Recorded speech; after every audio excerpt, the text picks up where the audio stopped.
This is the brand new Primal RC Ram 1500 TRX, and between this gorgeous body and what's under the hood, this could be the coolest RC car we've checked out this year. Let's dig in. First of all, between this gorgeous blue color and all of the amazing scale detail you see in the front and in the rear, including this full depth bed, this thing is nearly indistinguishable from its full-size counterpart. It's got a hard plastic bumper, a hard plastic grille, awesome looking lights all over the front, tons of hard plastic detail on the hood, folding mirrors with what feels like real glass inserts in them, real aluminum wheels that appear to be bead locks, we'll check that out in a minute, door handles, that third brake light, the full depth bed, and even real chrome exhaust tips, and this absolutely stunning blue color. This truck is beautiful. I've mentioned this full depth bed twice now, and there's a reason most RC cars don't do this. I'll show you that in a second. But first, we've got to get this body off, and of course, you know, being as detailed as this, it's gonna be clipless. To remove it, we just flip these two latches underneath the bed in the back, and then we depress these two metal push buttons under the front fenders. With those removed, the body comes right off the chassis, and with it off, we can get a really nice look at the underside of the body. There's a lot going on down here too. In the front, we've got a ton of wiring, the Ram branding. Yes, this is a fully Ram licensed vehicle. The wiring leads up to these two connectors, which means we're gonna have a lot of lights on this thing. On the underside, you can see the silhouette of a full interior, which is kind of gonna be the only way you're gonna be able to see it, because with how heavily these windows are tinted, all you can really see in them is me. Hello. Of course, this tinting is just stickers, so if you wanted a better look at the interior, you could take them off. And then in the rear, you can see the entire underside of the bed detail and these two small latches that seem a little bit anemic for the size of this truck. Hopefully they're going to hold up to some serious bashing, which we are definitely going to be doing. Finally, on the bottom, we do have full-length splash guards, which look good, but may or may not keep the chassis clean. Again, that's something we're going to have to find out. And then here we can also see the posts that the front latches go on, which do seem a little bit weak as well. Again, hopefully they won't be. Behind that, it looks like there might be a mount for an optional steering wheel. This isn't installed, but it looks like it could be servo controlled. Again, though, you probably wouldn't be able to see it without taking the tint off those windows. The main body itself is made out of Lexan, and overall the thing does feel pretty stout, though definitely not the strongest body I've ever felt. With that being said, the exciting part for me is what's underneath this body, and that's this brand new, really awesome platform that I've never seen before. There is a lot of new and unique stuff going on here, and I can't wait to show it to you. For starters, there's no center nut on these wheels, and I think that's because they come off using these 6 screws. I'm not sure I've ever seen another RC car that actually has the wheels mounted like this. This is a really awesome touch, and it's also very scale because the full-size truck has 6 lug nuts. Of course, it does take a little bit longer to remove these 6 screws than it does a single wheel nut, but that's the price you pay for going scale sometimes. Interestingly, behind the wheel, there is a regular wheel nut. We'll take a closer look at that in a second, but first we need to check out what I think are some of the nicest looking wheels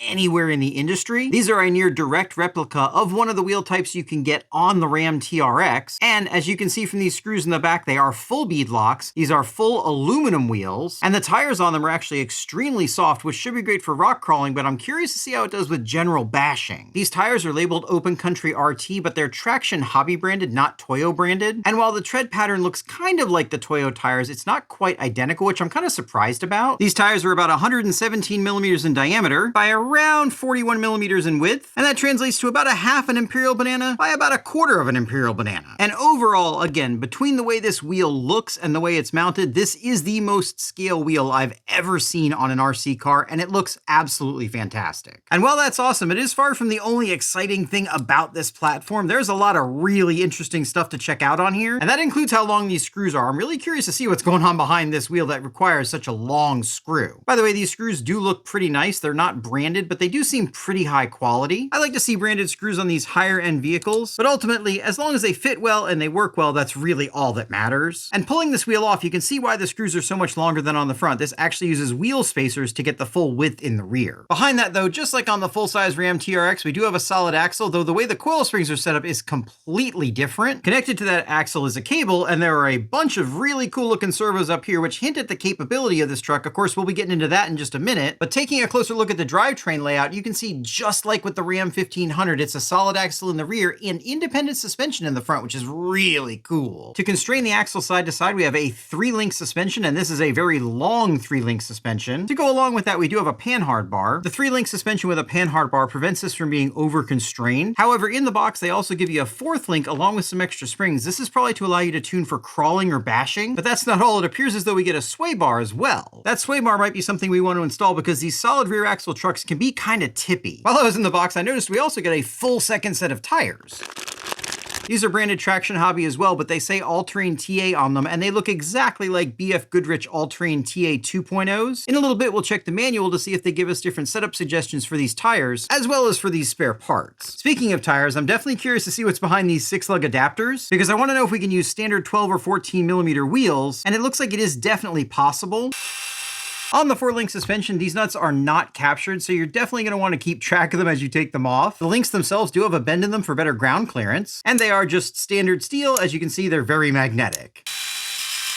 The panhard bar screws into machined aluminum brackets on the axle and on the chassis, and they did use a good amount of thread locker on that screw.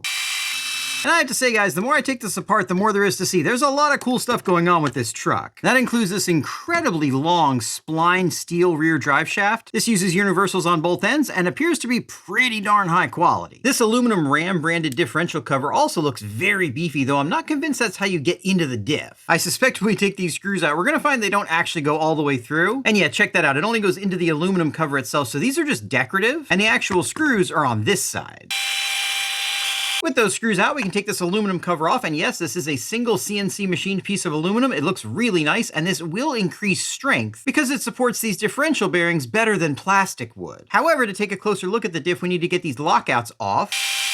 With that screw out, we can just slide this right off. This did take some pretty unreasonable force to remove, but behind it you can see that the axles are very thick, which is good because we've got a pretty stout power system in this thing, which we'll be looking at in just a second. And with the other side off, we can go ahead and get this diff out of here. By the way, if you're wanting to put a regular hex on this stub shaft, you're gonna need something with a 7mm hole. Let me know down in the comments if you're aware of anything that'll work on this. Speaking of which, I wanted to mention that the YouTube algorithm is starting to award interaction more and more. So if you're having a good time and you enjoy these serious teardowns, the best way you can show me is to subscribe to the channel, like the video, give me some hype points if you can, and then drop a comment letting me know what you think about this truck. This differential is a locker, and it's got a fairly standard locking system on it. When the locker is engaged, one of the axle shafts gets tied to the ring gear, and that prevents the internal differential from working. This ring gear appears to be Mod 1, though it is straight cut, and it is a sintered steel gear. Opening it up, we do have a grease-filled differential. This is all steel gears, though they are sintered. It's not sealed. You don't see any gaskets or O-rings on it. Overall, though, it should do pretty well for a truck like this, though I would have liked to have seen a sealed differential and maybe even machined gears on something of this caliber. Let me get this rear end put back together and let's move on to something really interesting. Because not only is there obviously some really cool stuff going on underneath this skid plate and independent front suspension, but this whole thing's being powered by the brand new Hobbywing Fusion 8 SE FOC brushless system. Under this cover, we've got a really interesting motor mount design that I've never seen before. It screws in right here on the bottom with 2 screws on sliders. And it also has a 3rd screw here on the top, which interacts with another screw and slider in the cover we just removed. This should make adjustment and removal pretty easy, as you can see, though there isn't a ton of adjustability for different pinion sizes. This mount does have quite a bit of adjustability for different motor sizes though, but given that this is a 4S capable 4269 motor, we probably won't need to upgrade. Now, if you're not familiar with these Fusion motors, the coolest thing about it is that the ESC is built into it. Hopefully we can get a better look at that ESC by taking this rear cover off. It looks like it's just held on by a few Phillips screws here. Fortunately, these aren't super thread locked in like some motors are. Not sure exactly what we're going to be able to see in here, but you know, it's worth a try. And unfortunately, with those screws removed, I still can't get this cover off. I suspect the thread locker's holding it on. To be fair though, we probably wouldn't see much in here. It's probably just a potted circuit board with some FETs on it and a few other bits and pieces that we might not even recognize. That motor's driving a plastic spur gear with a slipper clutch. All the wires exiting the receiver go through this clamp down foam pad, which helps waterproof them, but could potentially run afoul of some patent issues if they're not careful.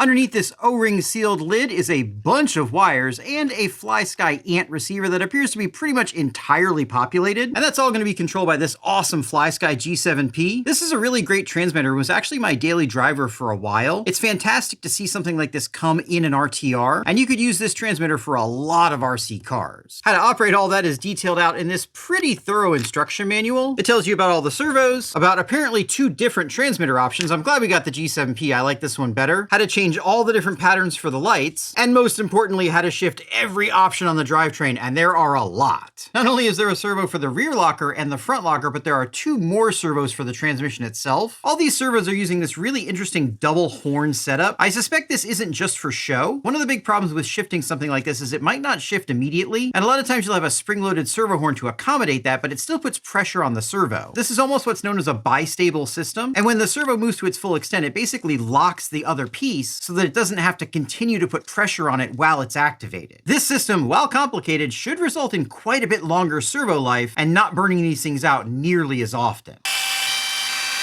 The battery tray, which sits crosswise, appears to be standard size. It's about 160 millimeters long by around 50 millimeters wide. I'm not sure how tall of a battery you're going to be able to get in here. It's going to be limited by the bottom of that body, but you should be able to get a decent 4S LiPo in here. These straps, while fairly generic, should hold well, and this looks like a pretty convenient system. Now, speaking of systems, underneath this, it is really cool looking. We've got one shifter for high speed and low speed, and another one for front-wheel drive, four-wheel drive, and rear-wheel drive. That means we should be able to do dig with this and some sweet rear-wheel drive locked rear axle burnouts and donuts. For having all that functionality, this transmission is surprisingly compact, and with a lot of features comes a lot of responsibility, and I'm curious to see if this thing's got the strength to handle it, or if it just looks good from the outside.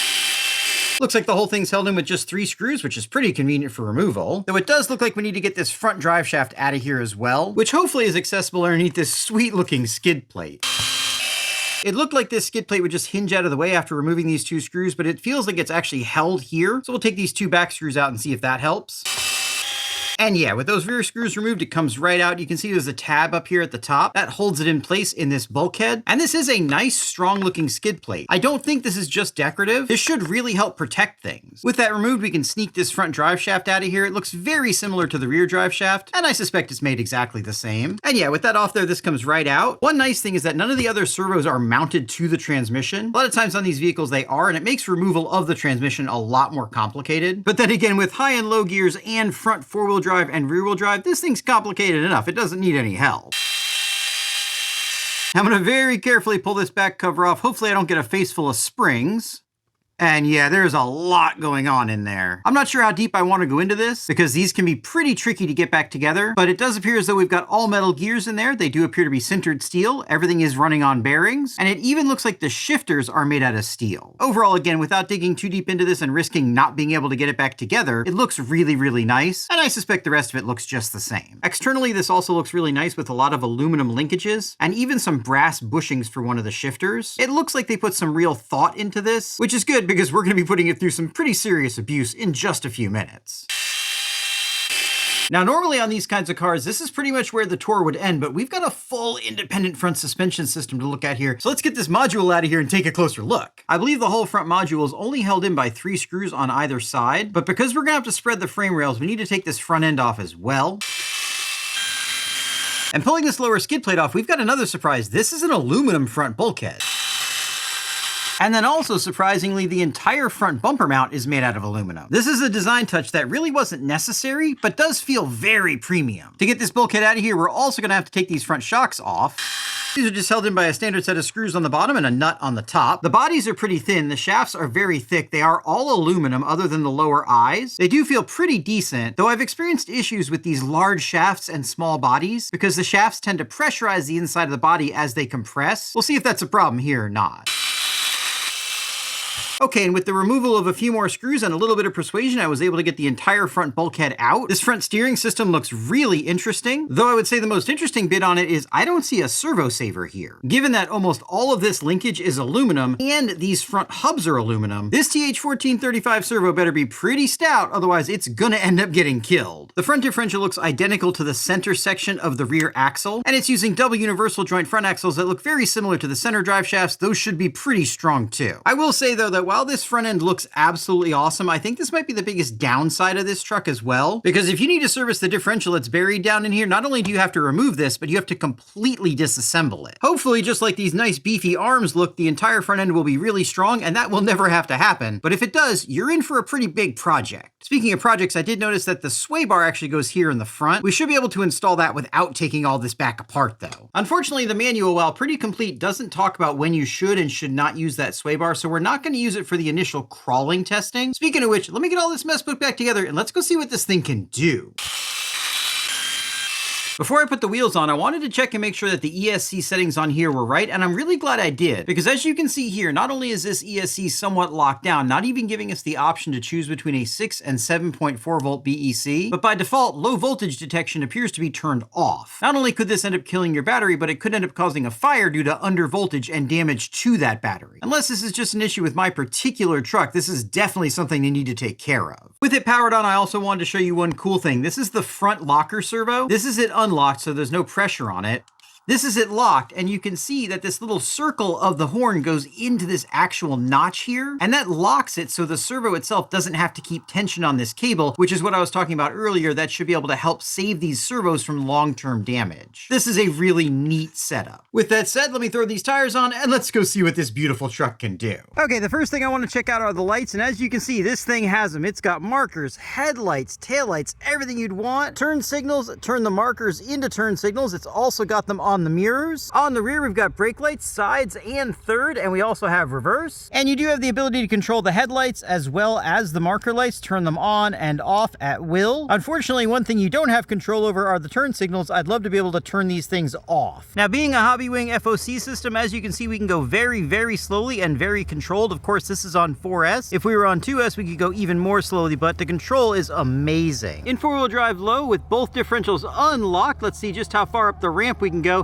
I have to say, this thing looks absolutely gorgeous in basically whatever it's doing. It's hard to tell this is an RC car and not a full-size truck. Let's see if we can get all the way up. Almost. It got all the way up without even locking the differentials. That is a testament to those tires. They are pretty good for crawling. On the side hill, we've got quite a bit of body lean already. Moving it up, we've got even more body lean, but it is holding in there. This is about where most crawlers will flop over. It's still holding, and then just a little bit higher than that, the sidewalls fold and it falls over. Now let's switch it into high gear and see just how fast it is. Okay, that's actually gonna be too fast for the backyard. We're gonna have to put the GPS on this and take it somewhere else. To go fast, I wanna put the sway bar in, and before we put the sway bar in, I wanna see how this thing does on the rocks. It's pretty long, so I expect it to have limited effectiveness, but I want to see how it does. Getting up on these rocks is almost impossible, and this is having a problem just like pretty much every other vehicle I've tried. But if we start up on the rocks again with both differentials locked, first of all, this thing looks absolutely incredible crawling. It does have a massively long wheelbase, which makes it a lot less maneuverable than some smaller rock crawlers, though these tires are definitely putting in good work, and the fact that we're able to lock up both differentials definitely helps. This is a pretty challenging spot right here, and it is getting right over it. That independent front suspension is going to be a bit of a limitation, though, especially without having the sway bar yet. And we fell once. But yeah, especially without having that sway bar installed yet, it doesn't seem like too much of a detriment, and this thing is definitely getting along and moving pretty well,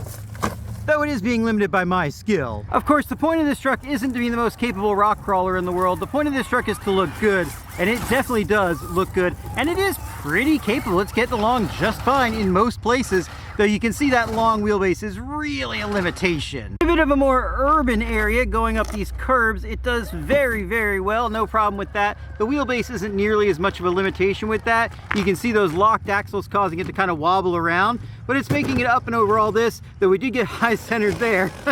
So yeah, for serious rock crawling, the length of the truck and the wheelbase of the truck is a limitation, but it certainly looks good doing it.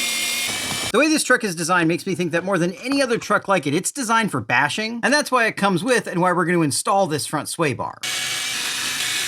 This sway bar will partially lock the two sides of the front suspension together using these links, and will help control body roll during tight cornering. And now with that installed, let's go see what this truck can really do. All right, first thing we want to do is a top speed test. Most of these vehicles like this will only do about 9 miles an hour in top gear. I suspect this thing will do 9 miles an hour in low gear. Let's see what it can do in top gear. Oh, she looks awesome. It's not the fastest thing in the world, but man, does it look good doing it. It is way faster than most crawlers and trail trucks. Very stable too. All right, let's get one more pass, see if we can get a real close one. The thing looks absolutely incredible running. That's full speed. Let's see what we got. It does feel pretty stable too. It's not got too much body roll, though it does have a realistic amount. You can see it definitely looks like a full-size car, and at 22 miles an hour, I think that's gonna be plenty of speed. Of course, before we move over to the dirt, we need to see if it'll do a burnout on concrete. Oh yeah, it will. That's rear-wheel drive, and it is definitely lively, and it's actually pretty predictable when it wants to tip over. That is not bad, especially on concrete. That feels really good. I suspect on this dusty concrete, it's gonna be even better in two-wheel drive, and oh yeah, we can do donuts now. I've got the rear differential locked. Of course, we're in rear-wheel drive, and it is doing awesome donuts, unlike anything I've ever seen before. That is amazing. Look at her go. Can we do front-wheel drive donuts? Oh no, it doesn't like that. Back in rear-wheel drive on sand, can we do a burnout?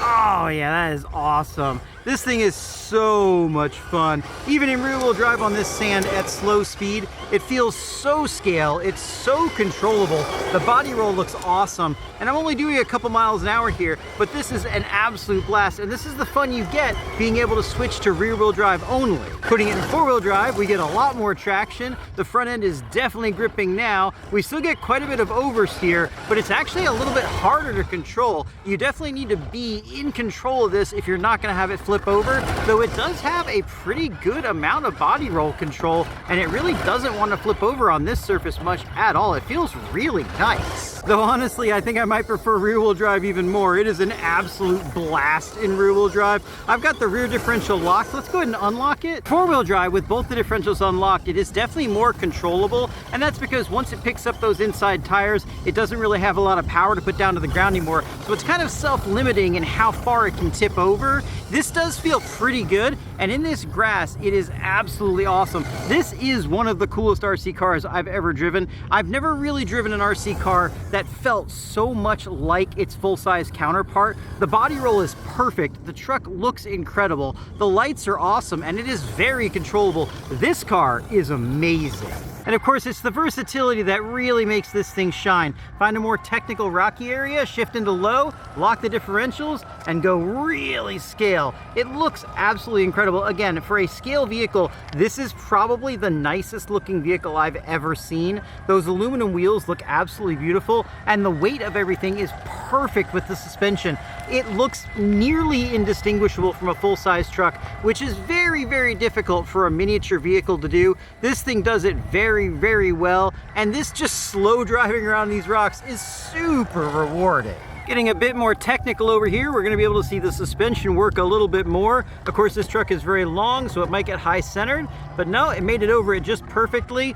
And again, I just cannot get over how good this looks. I hope it's translating in the video for what I'm seeing, because it is so beautiful. This blue color is one of my favorite colors in the world. Chrysler's been using it on a lot of vehicles for a long time, including some Cherokees that I've owned in the past, and it has been my favorite car color and my favorite color in general. And on this truck, it just looks incredible. Of course, then you get into some sand, you shift her into high gear rear-wheel drive, and yeah, this is so many different vehicles in one. This part is so awesome. I love driving around like this, and it really does handle it well. Even in this deeper sand like this, it just feels like a full-size truck. It doesn't want to tip over too easily. I think that front sway bar we put in was a good idea, though even without it, it might be okay. This is an incredible experience. Now we're gonna get her into some deeper sand where I expect in two-wheel drive she's gonna get stuck, and there we go, we bury it in two-wheel drive. Let's just put it in four-wheel drive. And we are right out of it. We didn't even need to lock the differentials. It just went right through it. These tires are really impressive. No locked diffs, just four-wheel drive right now. Okay, it did roll over. So this sand is very, very much not scale, so I'm not surprised it rolled over. When you've got dunes that are as tall as the truck and you hit them sideways, it's gonna be a problem eventually, though. Again, it is amazing what this thing can do. Let's see if we can get ourselves unstuck. Yep, just throttled right out of it. There we go. Oh man, this is one of the most fun, if not the most fun RC car I've ever driven, and I've driven a lot of RC cars. This thing is really, really incredible. It gives you just about everything you could possibly want. And before we wrap this up, there's one last thing we need to do, and that's jump it. And before we jump it, I want to thank Maker Fire for sending this thing to me. I have a non-affiliate link to them down in the description. If you decide you want to pick one of these up, why don't you pick it up from them so you can thank them for sending it to me as well. Like I said, I get no kickbacks from that link though. All right, let's see if this thing can jump at all. Oh yeah, actually it jumps scale just like everything else. I've seen plenty of trucks jump, and that looked like a full-size truck jumping. Let's do this small jump again. and it jumps absolutely flawlessly. That is amazing. I do these jumps not because I think these trucks are designed to handle them, but because I think they're not designed to handle them, and I want to see just what they can take. This little jump's not bad, but we've got a big jump, and you know we have to try it at least once. Big air, hit the ground, absolutely no problem whatsoever. That was a perfect landing. That was really, really nice. Let's try that from another angle. That was really impressive. Okay, here we go. Big air, oh boy. Oh, I landed on the nose and survived it, no problem whatsoever. Let's do that one more time. Man, this is a good looking truck. All right, here we go. Yeah, no problem whatsoever. If you want to jump this, you can jump it. Though, of course, I probably don't recommend it. I am going to do it one more time, though. Here we go. Oh, it actually jumps really, really well. That is awesome. So what do I think about this thing? Well, based on what I just saw reviewing my running footage, I must really like it. That was my raw reaction to driving it for the first time, and obviously I think this thing is awesome. This body is absolutely gorgeous. The platform itself is super versatile, and while at around 900 bucks, this certainly isn't cheap. You get a lot for your money. There are a ton of aluminum parts on this chassis. You get front and rear locking differentials, high and low gear, front wheel drive, rear wheel drive, all-wheel drive, and more. You get a Hobbywing FOC system, although this is the one thing I'm not super thrilled about. I don't understand why manufacturers don't just give us the default programming for these things. Give us all the options, let us set it ourselves. This thing is set up kind of weird, but other than the fact that I had to go in and actually turn on low voltage cutoff, it didn't prevent me from doing anything or having any fun. So again, please, manufacturers, stop locking these things down. Just give us all the default options. That's all we want. With that being said, I think this is the coolest RC car I've checked out this year. It's so versatile. It's so beautiful. If you think this thing looks cool, I'd recommend checking it out. And if you enjoyed this video, I'd recommend checking one of these out.